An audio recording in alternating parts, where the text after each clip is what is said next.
OBC জাতি গোষ্ঠীকে নিয়ে আলাদা আলাদা করে গত এক সপ্তাহ ধরে নানা মিটিং করেছেন 12টা জাতি বিশেষ করে।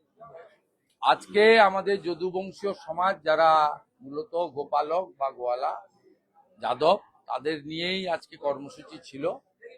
তো সেখানে মঞ্চে আমরা কয়েকজন রাজনৈতিক ব্যক্তিত্ব থাকলেও যে শতাধিক প্রতিনিধি যোগ দিয়েছেন তারা মূলত যদুবংশীয় সমাজের প্রতিনিধি এবং গোপালক সমাজের ছানা দুগ্ধ ব্যবসায়ী সমিতির সঙ্গে যুক্ত তারা এখানে ছিলেন।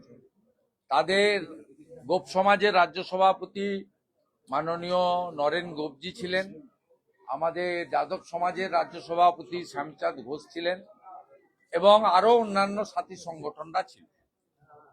এখানে মমতা বন্দ্যোপাধ্যায় সরকার তোষণের রাজনীতি করতে গিয়ে ওবিসির অধিকার পাওয়া যাদব সমাজকে যেভাবে বঞ্চিত করেছেন তার বিরুদ্ধে তারা আজকে ক্ষোভ প্রকাশ করেছেন এবং ভারতীয় জনতা পার্টি যেভাবে গত কয়েক বছর লাগাতার হিন্দু ওবিসিদের সংরক্ষণের প্রশ্নে রাস্তায় এবং বিধানসভায় এবং আইনি লড়াইতে প্রত্যক্ষ ভূমিকা নিয়েছেন, তারা আমাদেরকে সাধুবাদ জানিয়েছে।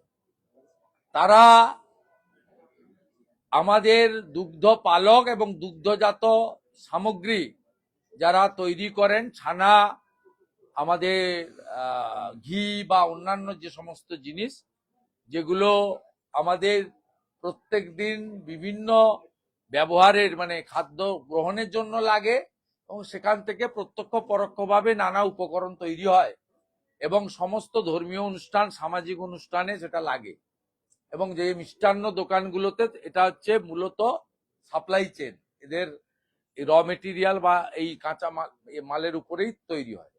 সেক্ষেত্রে রাজ্য জুড়ে পুলিশের যে তোলাবাজি এবং হ্যারাসমেন্ট, কারণ এটা খুব পচনশীল, বেশিক্ষণ এটা আটকে রাখলে নষ্ট হয়ে যায় এবং এরা খুব সংগ্রামের সঙ্গে করেন। আজকে সে কথা উঠেছে যে এই পুলিশি রাজ এবং সিন্ডিকেট তোলাবাজের কাছে তারা 5 টাকা আয় করলে 6 টাকা রাস্তায় দিয়ে চলে আসতে হচ্ছে, বাড়ি থেকে 1 টাকা দিয়ে আসতে হচ্ছে। এইভাবে নানা বিষয় তারা তুলে ধরেছেন।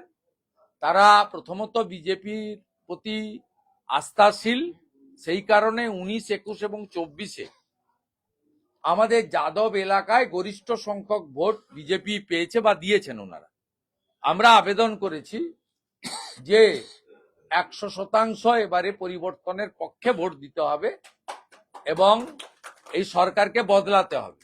আপনাদেরও হাল ফেরাতে গেলে, আপনাদেরও অধিকার আদায় করতে গেলে আপনাদের এই সরকারকে ছুঁড়ে ফেলে দিতে হবে। এটা আমাদের দিক থেকে আবেদন আমরা বলেছি। আর সংকল্পপত্র সহ আগামী দিনে বিজেপি সরকার বিশেষ করে গোমাতাকে সম্মান মর্যাদা, গোমাতার মানে তার যে সমস্ত মানে পশু চিকিৎসার সহ আমাদের চিকিৎসা ব্যবস্থা সহ প্রাণী চিকিৎসা সহ যা যা ব্যবস্থা উত্তরপ্রদেশ, রাজস্থানে, মধ্যপ্রদেশে, হরিয়ানাতে বিজেপি শাসিত রাজ্যে হয় তাতে তারা খুব খুশি। আমি একটি প্রতিনিধি দলকে হরিয়ানা বা উত্তরপ্রদেশে এই যাদব সমাজের প্রতিনিধিকে বলেছি আপনারা গিয়ে সেখানে দেখে আসুন কিভাবে এই গোমাতাদেরকে তারা বিভিন্নভাবে, গোমাতা তো আমাদের একটা আস্থার জায়গা, সেটাকে করছেন। আমরা আগামী দিনে ভারতীয় জনতা পার্টির সরকার এখানে এলে বা আপনারা আনলে 21টা রাজ্যে বিজেপি এনডিএর মতো এখানেও আগামী দিনে ছানা দুধের হিমঘর তৈরি থেকে শুরু করে আমাদের সিন্ডিকেট রাজ, পুলিশি অত্যাচার থেকে মুক্তকরণ থেকে শুরু করে মন্ডল কমিশনের সুপারিশে ভারতীয় সংসদের দেওয়া ওবিসি সংরক্ষণের মর্যাদা সম্পূর্ণ রূপে কার্যকর করা থেকে শুরু করে আপনাদের সমাজের যোগ্য নেতৃত্বকে সামনের সারিতে আনার ক্ষেত্রেও গুরুত্বপূর্ণ ভূমিকা ভারতীয় জনতা পার্টি নেবেন, সেই কথা আমরা তাদের দিয়েছি। খুব ভালো আলোচনা এখানে 2 ঘন্টা ধরে হচ্ছে। Political reaction. মুখ্যমন্ত্রী আজকে দিল্লিতে গিয়েছিলেন এবং তার অভিযোগ যে বঙ্গভবন দিল্লি পুলিশ ঘিরে রেখেছে, সেখানে এখতিয়ার বহির্ভূতভাবে তল্লাশি চালিয়েছে দিল্লি পুলিশ। নিশ্চিতভাবে দিল্লি পুলিশের কাছে কিছু ইনপুট রয়েছে। আনসারুল বাংলার লোকেরা মুর্শিদাবাদের হরিহর পাড়ায় যদি থাকতে পারে, কাশ্মীরের জঙ্গি যদি ক্যানিং এ থাকতে পারে, আর যদি সেই পিএফআই সিমিল লোকেদের সঙ্গে তৃণমূলের সম্পর্ক থাকতে পারে, সেক্ষেত্রে তারা খোঁজ খবর তল্লাশি তো রাখবে। দিল্লির মতো হাই প্রোফাইল জায়গায় জাতীয় সুরক্ষা সবচেয়ে আগে। আমার মনে হয় মুখ্যমন্ত্রীর এই উস্কানি না দিয়ে দিল্লি পুলিশকে সহযোগিতা করা। বলছি, মুখ্যমন্ত্রী অভিযোগ করছেন যে স্বরাষ্ট্রমন্ত্রী এখানে এলে রেড কার্পেট আর উনি ওখানে গেলে ব্ল্যাক কার্পেট। পুলিশ অতি সক্রিয় হয়ে উঠেছে, উনি গেছেন। উনি জেড প্লাস সিকিউরিটি পান, উনি ব্লু বুক অনুযায়ী যা পান সেটা দেন। আর মুখ্যমন্ত্রী এসব কথা না বলাই ভালো।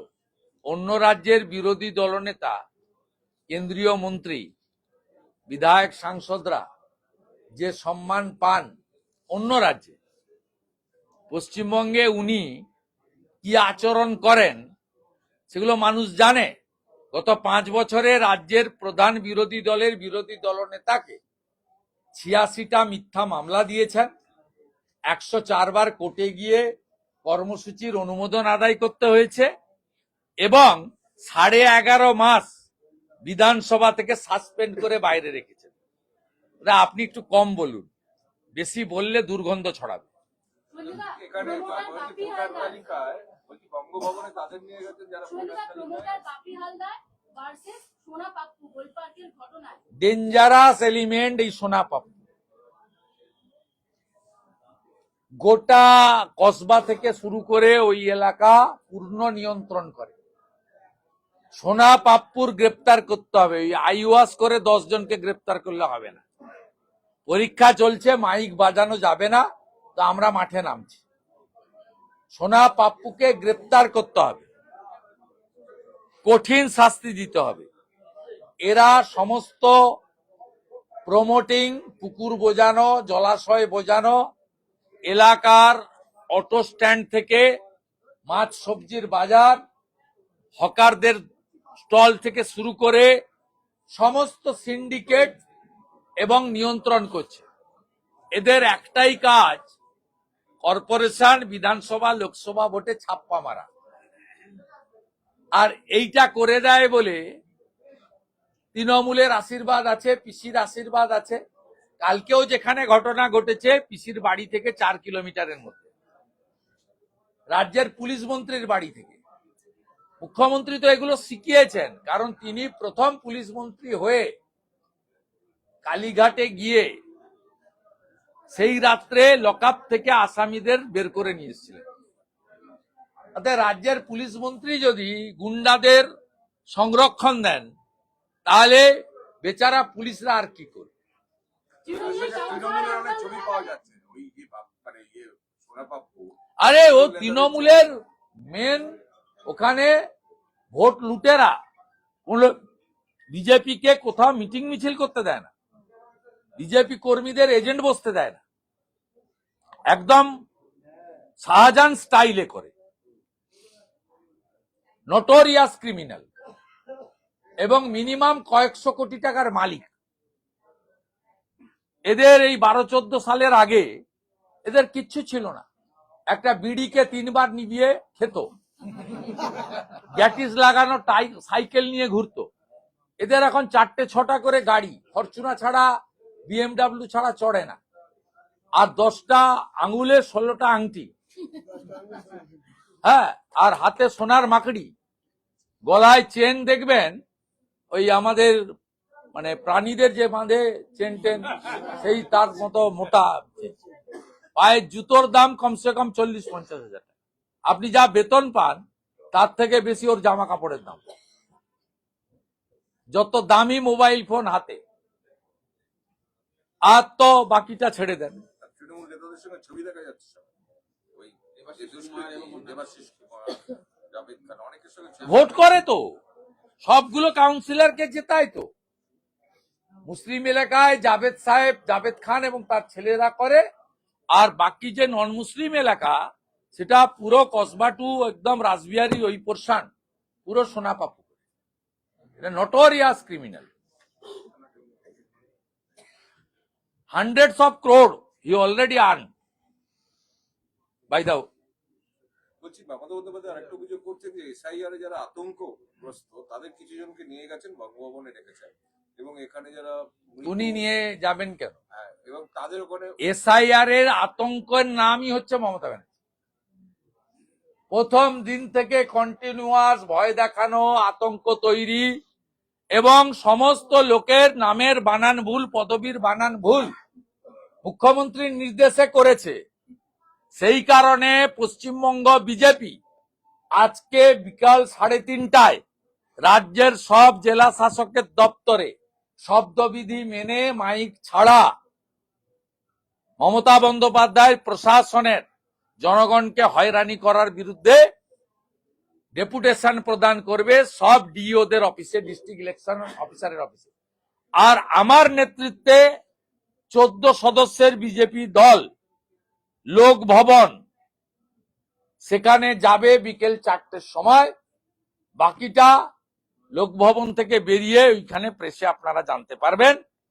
আমি ইতিমধ্যে 3টে চিঠি দিয়েছিলাম চিফ সেক্রেটারি নন্দিনী চক্রবর্তীকে যে আপনাকে আজকে দেখা করতে হবে এলওপির সঙ্গে 4 PM। উনি আমাকে বলেছেন আপনি 6 তারিখে আসুন। তারপরে আমি রিমাইন্ডার লেটার দিয়েছি, উনি রেসপন্স করেননি। আমি মহামান্য রাজ্যপাল মহোদয়কে চিঠি দিয়েছিলাম, উনি আমাকে ওয়েলকাম করেছেন। 12 জন এমএলএ এবং স্টেট বিজেপির পক্ষে সঞ্জয় সিং, শিশির বাজরিয়া, মোট 14 জনের ডেলিগেশন আমরা যাব। কিভাবে এসআইআর কেন্দ্রগুলোতে তৃণমূলের দাদাগিরি তাণ্ডব, কিভাবে বিএলও, এইআরও, ইআরওদের একাংশকে দিয়ে আইপ্যাককে বসিয়ে নাম এবং পদবীর বানান ভুল করে লক্ষ লক্ষ লোককে শুনানিতে ডেকে নিয়ে গিয়ে হয়রানি করিয়েছেন মমতা বন্দ্যোপাধ্যায়ের নেতৃত্বে পরিকল্পিতভাবে তার প্রশাসন, তার বিরুদ্ধেই আমাদের প্রোটেস্ট। এই কারণেই Basirhat tour joint video suspend হয়েছে। আমরা মনে করি ইচ্ছাকৃতভাবে যারা বানানের ত্রুটি করেছেন আইপ্যাক এবং তৃণমূলের নির্দেশে, সেই বিএলও, এইআরও, ইআরওদেরকে অবিলম্বে সাসপেন্ড করে এফআইআর স্টার্ট করতে হবে এবং 3টি জেলা শাসককে ইমিডিয়েট সাসপেন্ড করতে হবে। মুর্শিদাবাদ, দক্ষিণ 24 পরগনা এবং পূর্ব মেদিনীপুর। আমাদের কাছে স্পেসিফিক ডকুমেন্ট রয়েছে এদের বিরুদ্ধে। কিছুক্ষণ আগে হাইকোর্টে হয়েছে যে শুভেন্দু অধিকারী সহ রাজ্যের বিরোধী নেতাদের নিরাপত্তা নিশ্চিত করতে রাজ্যকে প্রধান বিচারপতি ডিভিশন বেঞ্চ নির্দেশ। নিরাপত্তা দিতে সে অর্থে বলেনি, আমরা সেন্ট্রাল প্রোটেক্টিভ। সমস্ত প্রোটেক্টি যারা Z+ থেকে XY পর্যন্ত সমস্ত প্রোটেক্টিভ, স্পেশালি বিজেপির, সেক্ষেত্রে যে পিল ফাইল হয়েছিল তাতে অর্ডার এটাই হয়েছে আজকে যে রাস্তায় আমরা যখন মুভমেন্ট করব অবস্ট্রাকশন কেউ করতে পারবে না এবং অবস্ট্রাকশন সরানোর দায়িত্ব রাজ্য পুলিশ।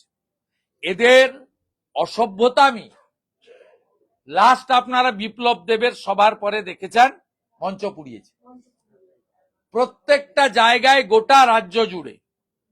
আমি শুধু নয়, বিজেপির একাধিক প্রথম সারির নেতা, জাতীয় নেতা, সাংসদ, বিধায়ক এই কিছুদিনের মধ্যে দিবাকর ঘরামির উপর আক্রমণ করেছে।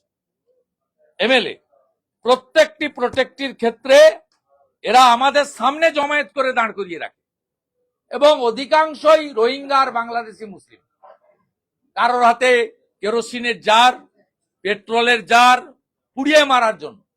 বাংলাদেশ থেকে সম্প্রতি যা যা ঘটছে জামাতিদের, সেইটা দেখে শিখে এইখানে সেটা ইমপ্লিমেন্ট করতে চায়, তাই জনস্বার্থের মামলা হয়েছিল। হাইকোর্ট একটা ইন্টারিম অর্ডার দিয়েছে, 18ই ফেব্রুয়ারি রেখেছে। যখন গণতন্ত্র বিপন্ন হয়, আইন শৃঙ্খলা ভেঙে পড়ে, তখন নিরুপায় হয়ে কোর্ট বা আইনের দ্বারস্থ হতে হয়। বিজেপি আইন মানা party, we all are law abide people, আমরা আইনের আশ্রয় নিই। বেলডাঙ্গা ঘটনায় 35 জনের বিরুদ্ধে ওয়ারেন্ট ইস্যু করলো এনআইএ, ইউএপিএ সহ একাধিক ধারায় মামলা রুজু করা হয়েছে। এই অ্যাপ্লিকেশন পিটিশনার আমি মালদা মুর্শিদাবাদে যখন হয়েছিল তখনই পিটিশন হয়েছিল, তার রেফারেন্সে পিটিশন করেছিলাম। চিফ জাস্টিস বলেছিল সেন্ট্রাল গভর্নমেন্ট চাইলে নিতে পারে। Thanks to central government, thanks to home department, তারা মামলাটা নিয়েছে। এখানে পিএফআই লোক আছে, সিমিল লোক আছে, এরা অ্যান্টি ন্যাশনাল, এরা ভারতীয় হতে পারে না। যারা রেল লাইনকে আটকায় পাথর ছুড়ে রেলগাড়িতে, যারা রেল লাইনের উপর থেকে পাথর রেখে দেয় অ্যাক্সিডেন্ট করানোর জন্য, 6 ঘন্টা বেলডাঙ্গাতে পরপর 2 দিন আমি নিজের চোখে আমি মালদা গেছিলাম মাননীয় প্রধানমন্ত্রীর সভাতে, যাওয়ার সময়ও দেখে গেছি, ফেরার সময়ও দেখেছি। ওটা আন্দোলন ছিল না, ওটা দাঙ্গা ছিল। একটা হিন্দু হোটেল ছিল, প্রসাদ হোটেল, শর্মা উনার নাম, গোটা হোটেলটাকে র্যানস্যাক করে তছনছ করেছে। মালদা মুর্শিদাবাদে হিন্দুদেরকে যেভাবে ভয় দেখিয়ে এরা রাখে, সেক্ষেত্রে এনআইএ এর উচিত একদম সব অ্যান্টি ন্যাশনাল ফোর্সকে টপাটপ ধরে ভিতরে ঢুকিয়ে দেওয়া, একদম শিক্ষা দিয়েছে। আপনি ভাঙনের জমি ভরাট নিয়ে একটা পোস্ট করেছেন, ভাঙনের জমি। ওয়েটল্যান্ডের জমি মাঝরাতে ফিল আপ হচ্ছে।